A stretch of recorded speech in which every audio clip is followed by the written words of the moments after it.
Amado hermano y amigo que me escucha en esta hora, que la paz de mi amado Señor Jesucristo sea sobre usted y los suyos en esta hora.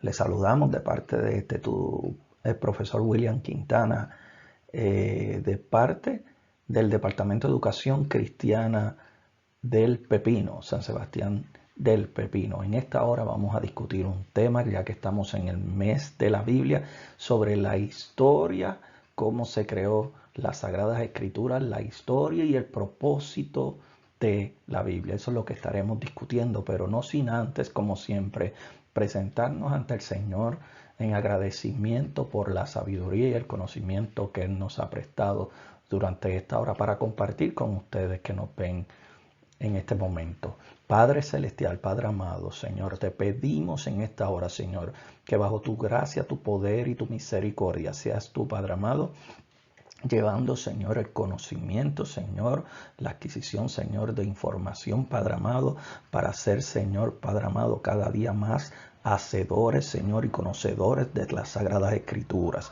Bendice todo aquel, Señor amado, que en esta hora, Padre amado, tiene la oportunidad de ver este video, Señor, allá a la distancia, bendice sus familias, sus hogares, y que la paz de mi amado Señor Jesucristo sea sobre ellos, hoy, mañana y siempre. Todo esto te lo pedimos en el dulce nombre de tu Hijo amado Jesús. Amén y amén. Estamos, como mencionamos anteriormente, en el mes de la Biblia. La primera pregunta que tenemos que hacernos en esta hora, ¿qué es la Biblia? ¿Qué es la Biblia? La Biblia, amados, la Biblia es una recopilación de 66 libros que tenemos, lo que conocemos como la recopilación de los escritos sagrados, el canon bíblico, 66 libros que poseemos, tanto juntamente el Antiguo Testamento como el Nuevo Testamento. ¿Y de qué tratan las Sagradas Escrituras? ¿De qué trata la Biblia? Ese es el tema principal. La Biblia, las Sagradas Escrituras, cuentan la historia acerca de Dios y su relación con la creación. ¿Qué encontramos en la Biblia? Encontramos el propósito por el cual fue escrita. El propósito es mostrarnos el camino y mostrarnos quién es nuestro creador y quién es nuestro salvador, cómo lo ha hecho y a través de la historia, cómo Dios ha presentado su plan perfecto, el plan de la salvación. ¿Qué encontramos en las Sagradas Escrituras? Encontramos el plan de salvación desde Génesis hasta Apocalipsis. Ese es el tema principal. Ahora, es un libro que ha sido creado en acuerdo por voluntad del Dios creador entre Dios y el hombre. Es una creación humano-divina. ¿Qué significa esto? Significa que Dios es el divino, pero Dios a través de la humanidad, a través del ser humano, ha dejado plasmada en letra su voluntad, su propósito y su conocimiento, sobre todo su revelación como Dios. Como nos dice por el 2 de Pedro capítulo 1 versículo 21. Dice, porque nunca fue traída por voluntad humana, sino que los santos hombres de Dios hablaron siendo inspirados por el Espíritu Santo. Nunca la revelación de Dios, las escrituras, fue por invención humana, sino que Dios le plació a través del ser humano transferir la información de la revelación de su voluntad a través de lo que nosotros conocemos hoy día como las Sagradas Escrituras, como la Biblia. Ahora, ¿cómo nos llega ese documento a nosotros hoy día? La pregunta que nos debemos contestar en esta hora, ¿cómo y cuándo fue escrita? La Biblia fue escrita en varios idiomas. Uno de los idiomas en que fue escrita es el arameo, como usted está logrando ver en la figura. La Biblia fue escrita, parte de ella, por ejemplo, en el libro de Daniel, y algunos son muy pocas las porciones, pero hay porciones en las Sagradas Escrituras que están escritas en arameo. Ahora, si nos vamos al Antiguo Testamento, el Antiguo Testamento fue escrito en su casi totalidad en hebreo. Pero Lo que tenemos aquí en la imagen es la escritura hebrea original. La escritura hebrea original, si usted le presta atención, esa escritura está hecha completamente en unciales. ¿Qué significa unciales? Lo que está escrito ahí en el idioma hebreo son simplemente consonantes. Lo único que hay ahí son consonantes. Y lo único que hay ahí se le llama unciales porque todo está escrito con letras mayúsculas. Para cuando se escribe el idioma original del hebreo, la vocal sí se pronunciaba, pero la vocal no estaba escrita en el texto.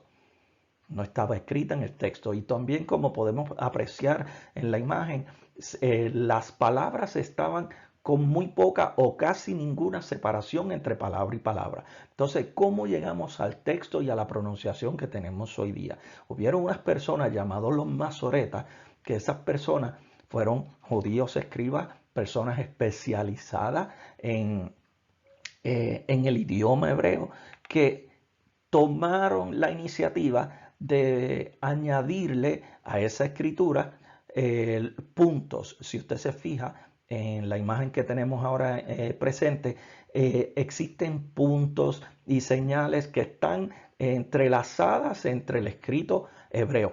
Esos puntos, según la posición que se encuentran y según la cantidad, sea uno, sea dos, son las vocales que luego fueron añadidas al texto para poder hacer la pronunciación correcta del texto. Ahí también los masoretas se encargaron de hacer la separación de las palabras para poder distinguir mejor la pronunciación y hacer la correcta la lectura que nos atiene a esta hora. Luego tenemos, por ejemplo, el Nuevo Testamento. El Nuevo Testamento en su gran mayoría o casi completo fue escrito en griego. ¿Por qué escrito en griego? Cuando el Nuevo Testamento fue confeccionado, fue cristalizado, o sea, puesto sobre letras, cuando el Nuevo Testamento fue cristalizado, fue bajo el Imperio Romano. Y la lengua que se hablaba en aquel entonces era la lengua griega. Por eso el Nuevo Testamento está en griego, mas el Antiguo Testamento está en hebreo.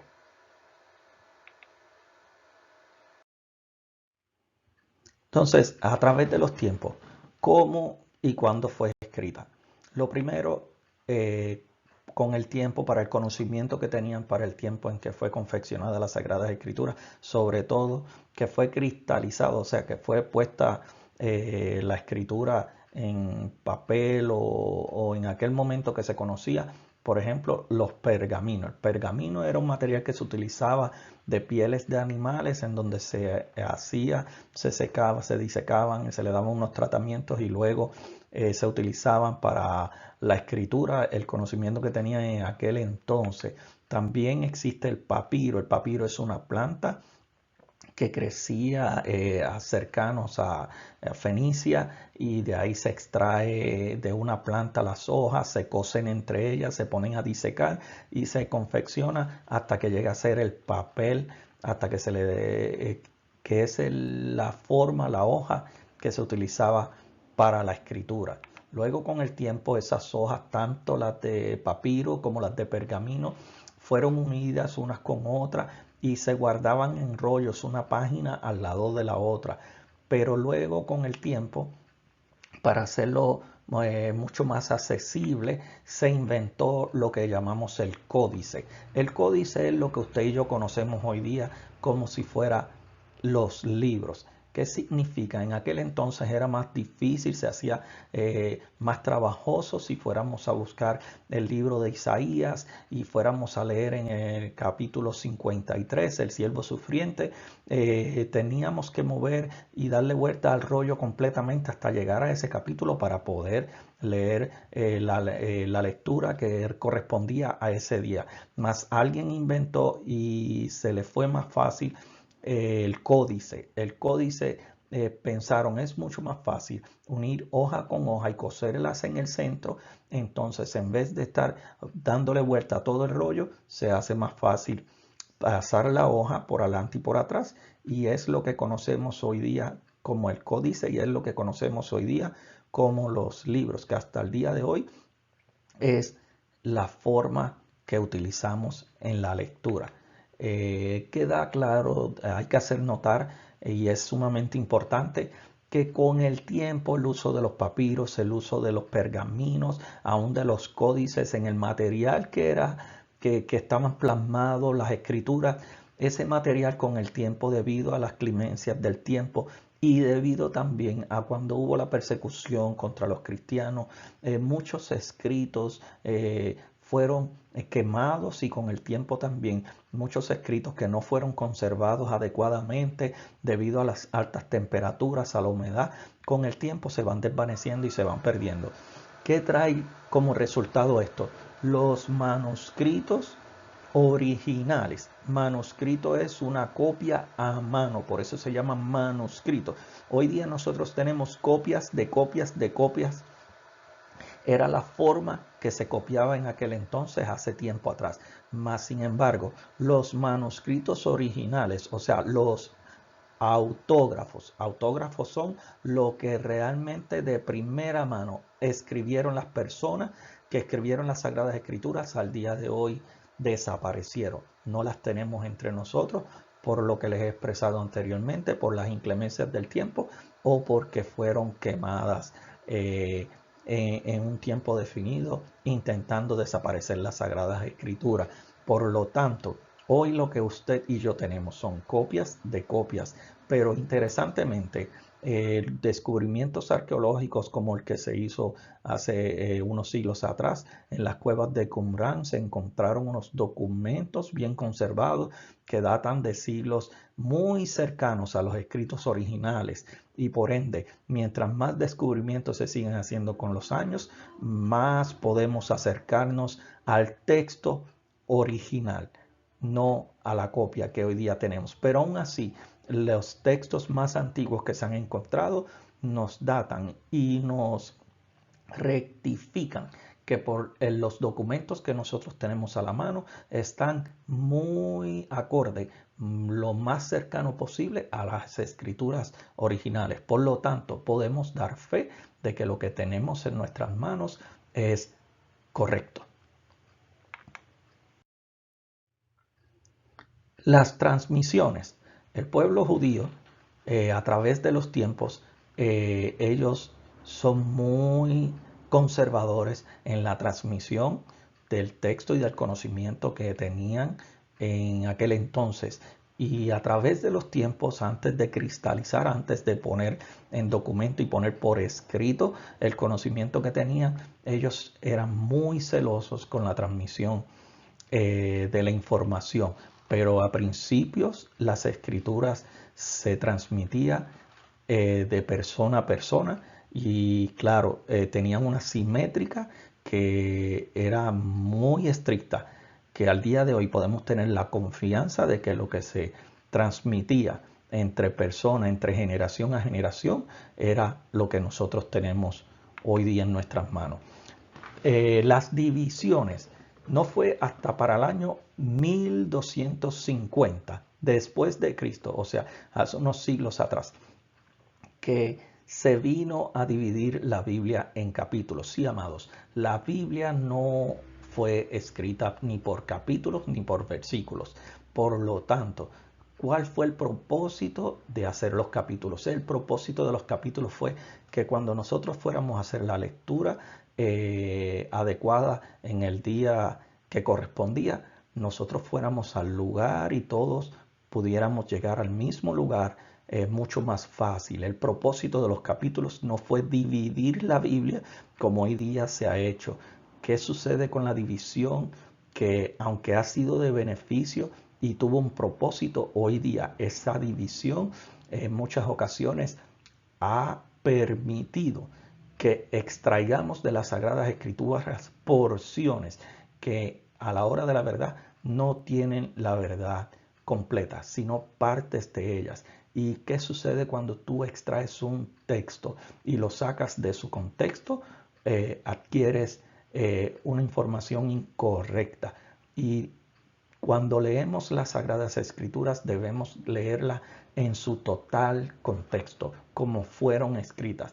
Lo correspondiente, lo lógico y lo responsable que debe ser es que cada vez que leamos una porción de las Sagradas Escrituras debemos de leer, si es posible, el libro completo, y si no es así, como mínimo debemos leer el capítulo completo y como mínimo debemos leer el capítulo que está antes y el capítulo que está después. Y así extraemos el panorama y el concepto correcto de lo que la Biblia nos quiere transmitir. Fíjese, para el 1250 se le añadieron los capítulos. Unos 300 años luego, o sea, alrededor del 1500 o el 1550, fue que se le vinieron a añadir los versículos con el propósito igualmente de poder llegar a la escritura con mucho más facilidad. Esto ha sido de bendición, pero a la misma vez nos ha sido de escollo y de tropiezo y se han extraído conclusiones erróneas de las Sagradas Escrituras debido a las porciones que extraemos de la Biblia fuera de su contexto.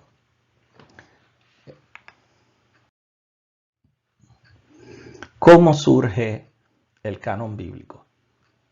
La Biblia, ¿cómo la tenemos? ¿Cómo es posible que haya llegado hasta el día de hoy? Dios, a través de los tiempos, a través de las crisis del ser humano, siempre se ha valido para que las Sagradas Escrituras y su información, su revelación, esté presente en nuestras vidas.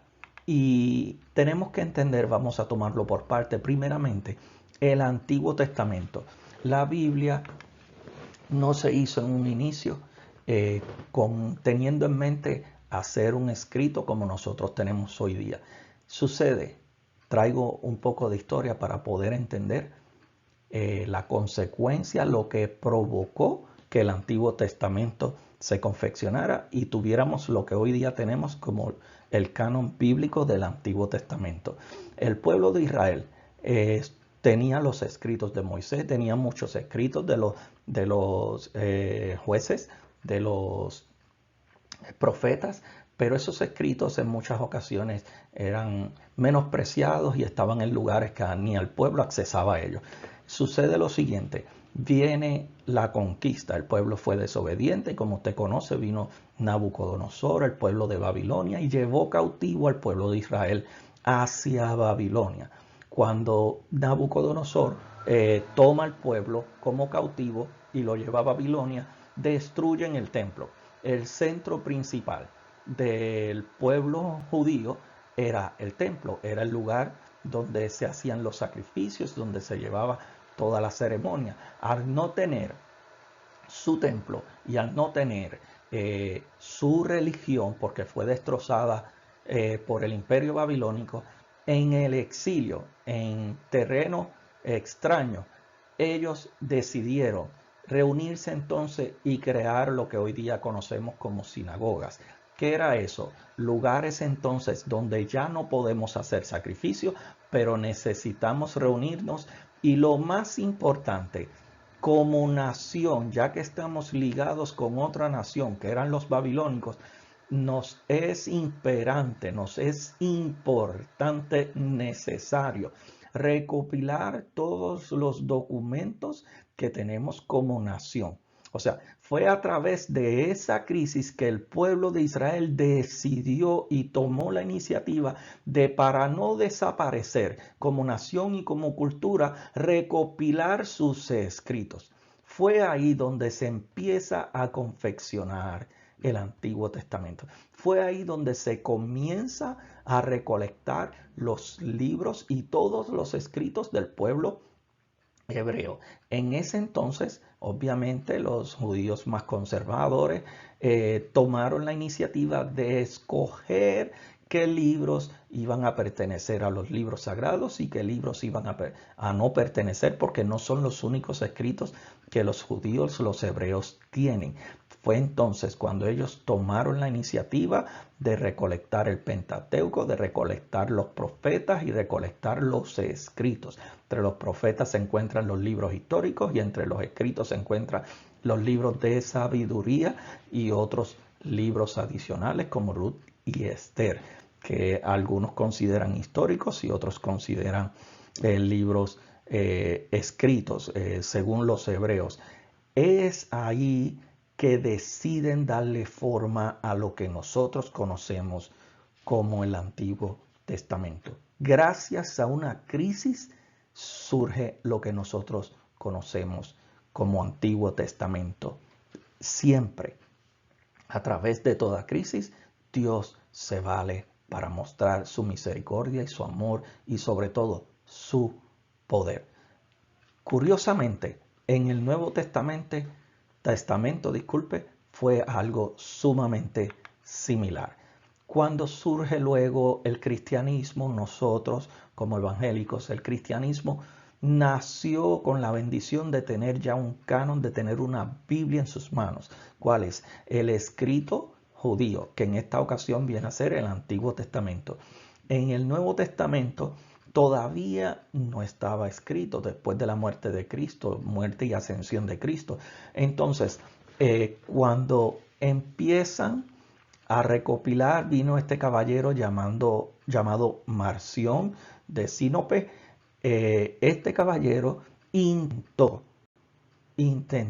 recopilar los escritos de los apóstoles. Aquí están los evangelios y otros escritos del Nuevo Testamento de Pablo en particular. Marción, que luego se convirtió en hereje, contrario a lo de las Sagradas Escrituras, vio necesario recopilar los escritos nuevos de Pablo y de los apóstoles.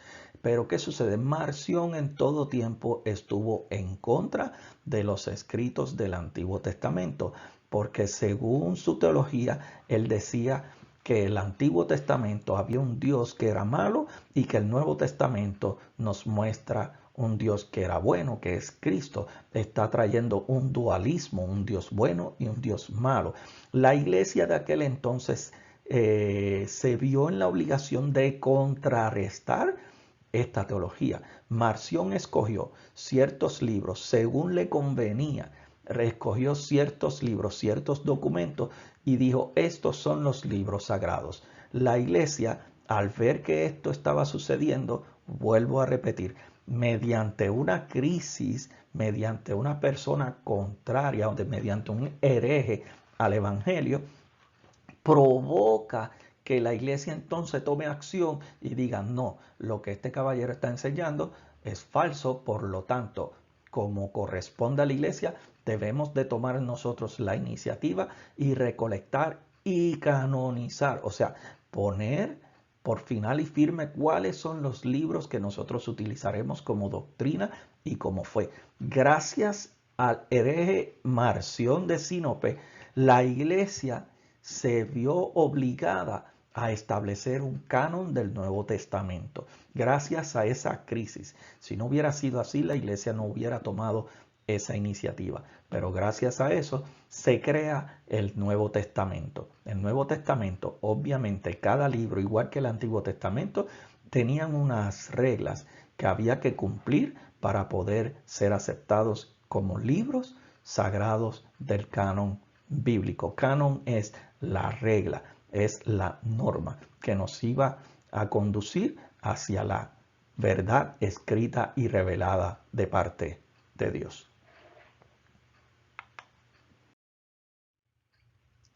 Como expresamos anteriormente, la Biblia fue escrita en sus idiomas originales, tanto en hebreo, porciones en arameo, como en griego. Sucede lo siguiente, luego estas traducciones son necesarios hacer unas traducciones debido a lo que hemos hablado anteriormente. Cuando el pueblo fue cautivo y llevado a Babilonia en una lengua extraña, que en aquel entonces fue helenismo, que era el habla griega en Babilonia con Nabucodonosor. Luego de 70 años que el pueblo estuvo cautivo antes de regresar y restaurar los muros, como vemos en Nehemías y en Esdras, durante 70 años el pueblo estuvo en el exilio. ¿Qué sucede? Cuando Esdras y Nehemías deciden regresar a restaurar los muros y se les permite regresar a Jerusalén, ya llevaban, la mayoría de ellos llevaban, obviamente, alcanzando casi los 70 años en pueblo extraño, allá en Babilonia. Y cuando le pidieron regresar, muchos se rehusaron y decidieron quedarse y se siguieron ligando unos con otros en terreno babilónico. Con el tiempo, luego de estas traducciones, como les dije que se hizo la recopilación del Antiguo Testamento, ya muchas de estas personas que habían nacido en el exilio no sabían hablar hebreo. ¿Qué sucede? Como no sabían hablar hebreo, fue necesario, hubo el momento que fue necesario y se buscó la ayuda de alrededor de, esto es una teoría, de unas 70 ancianos, o sea, 70 judíos especialistas en la traducción bíblica, y decidieron tomar el Antiguo Testamento que estaba escrito en hebreo y traducirlo al griego. Las sinagogas se reunían, pero las sinagogas ya habían pasado tantos años y ya habían perdido muchos de ellos su idioma como hebreo, ya hablaban griego. Por eso fue necesaria la traducción del Antiguo Testamento, que originalmente fue escrito en hebreo, al griego, en su lengua conocida de aquel entonces. Es ahí donde sale la famosa Biblia, la Septuaginta. ¿Qué es la Septuaginta? La Septuaginta es una traducción del Antiguo Testamento en hebreo al griego, hecha por 72. Se le conoce la Septuaginta, o sea, los 70, porque aunque eran 72 personas que decidieron y se les dio la encomienda de hacer esta traducción, cuando ellos cada quien por su parte hicieron esta traducción, cuando unieron las traducciones de los 72, concordaron en todo momento, y esa fue entonces el escrito que se hizo y la primera traducción que se hace de la lengua original del hebreo al griego. Estoy hablando del Antiguo Testamento. Curiosamente, en el Nuevo Testamento, cuando Pablo cita porciones de las Sagradas Escrituras haciendo referencia al Antiguo Testamento, sus referencias están citadas con la escritura de la Septuaginta, o sea, la traducción griega del escrito del Antiguo Testamento. A través de los tiempos han surgido, luego de esta traducción al griego, han surgido traducciones para llegar hasta el tiempo presente de nosotros. Entre esas traducciones, de las primeras traducciones que se hicieron fue, obviamente ya tenemos la Septuaginta, que era una traducción del hebreo al griego, y del griego se traduce la Biblia al latín, que era la Biblia que utilizaba mayormente la Iglesia Ortodoxa, la Iglesia Católica por muchos y por varios siglos. Luego se trae una traducción al español. Esta es la primera Biblia, luego del latín, traducida al español por porciones en su mayoría al español. Se le llama la Biblia Ferrara. Esta Biblia fue hecha por judíos que se habían casado con personas en la región de España y vieron necesaria hacer una traducción en su idioma para ellos poder seguir conservando sus escritos y su historia bíblica.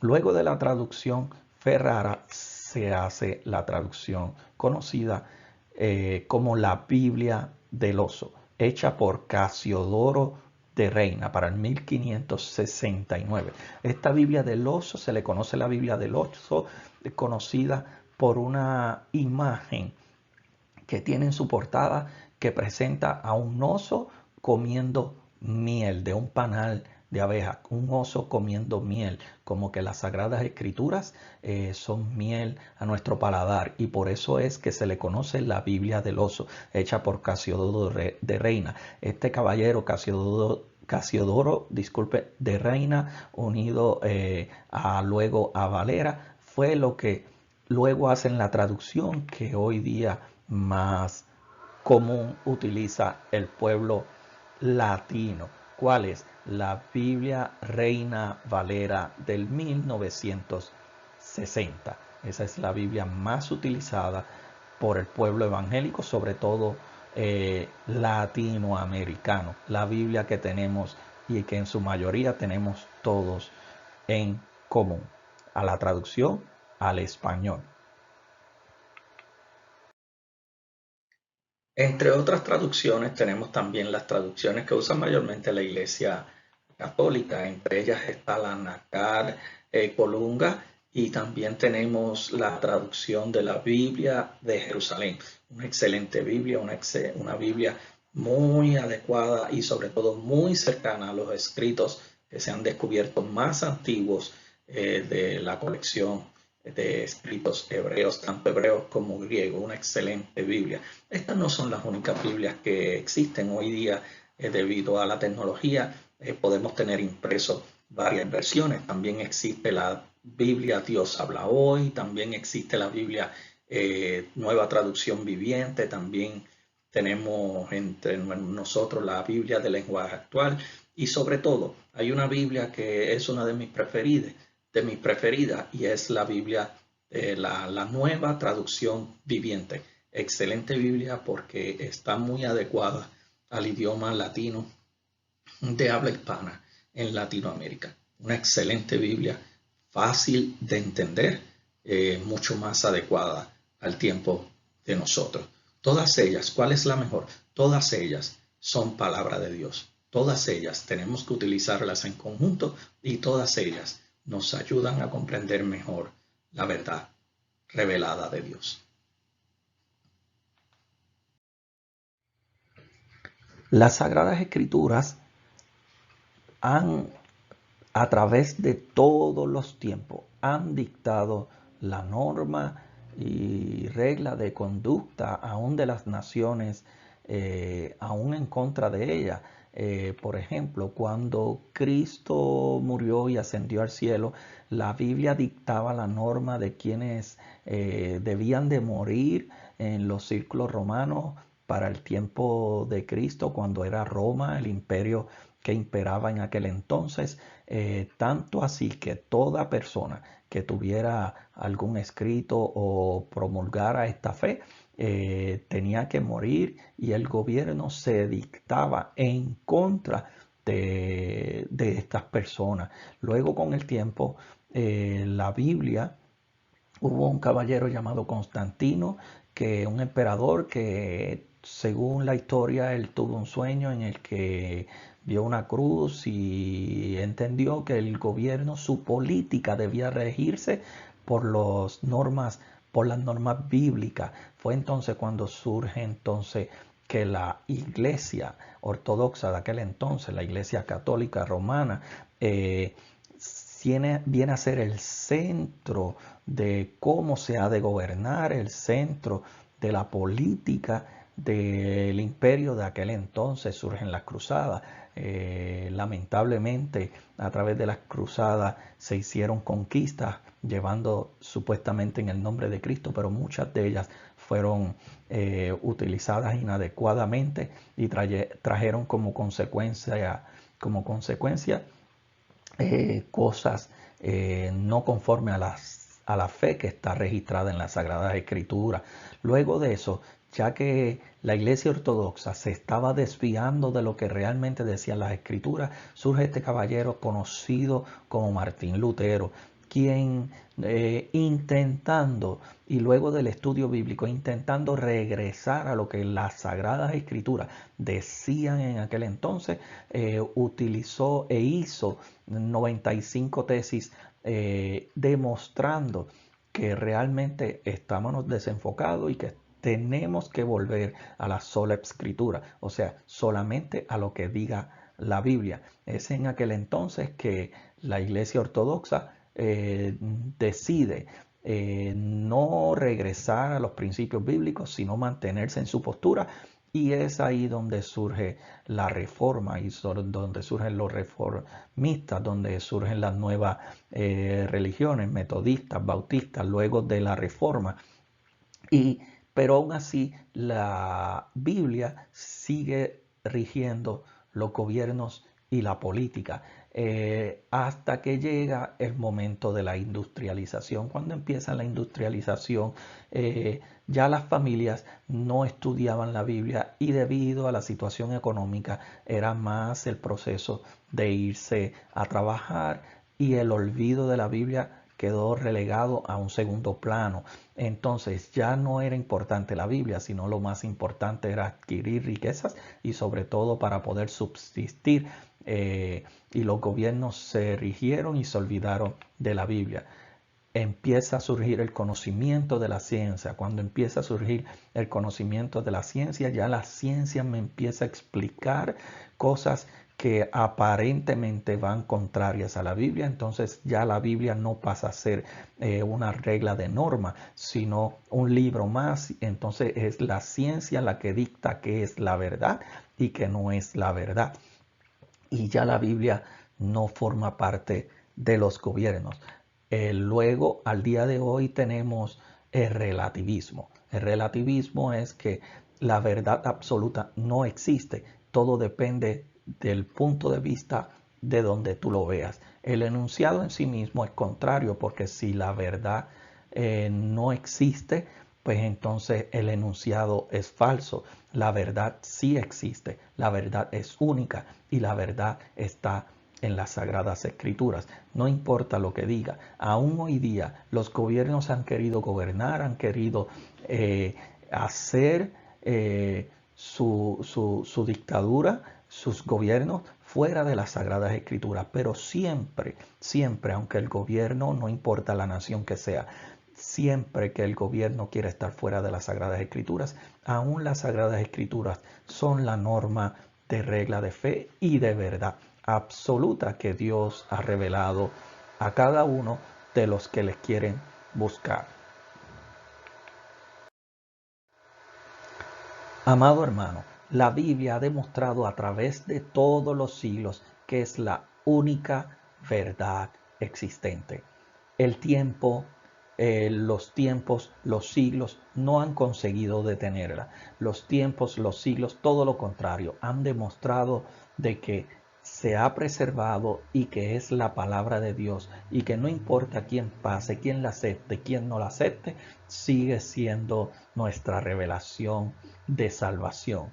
Los gobiernos la han aceptado, los gobiernos la han rechazado, pero quien dicta si se acepta o se rechaza es usted, soy yo. La Biblia es nuestra última y única regla de fe y de verdad. Gracias, amado, por la oportunidad que tú me has concedido en esta hora de compartir conmigo el estudio de las Sagradas Escrituras. Gracias.